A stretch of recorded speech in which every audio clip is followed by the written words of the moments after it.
இந்த அநியாயத்தை தட்டி கேட்க ஆளே இல்லையா? நேற்று இரவு ஒரு 2 மணி இருக்கும். வீட்டுக்குள்ள திருடம் போன்ட்டான். நானும் கத்தி எல்லாரையும் அலர்ட் பண்ணேன். யாரும் எஞ்சிக்கல. சும்மா ஓடுவதானே. மதுரை வீரன் தானே.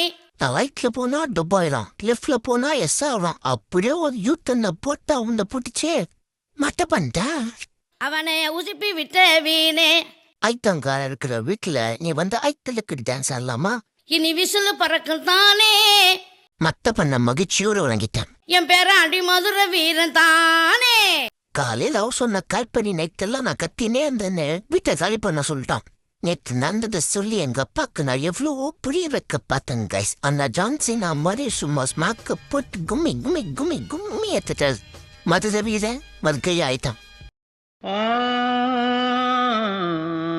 நல்ல விக்கெட் காலம் இல்ல கைஸ். எங்க அப்பா தான் என்ன நம்பல.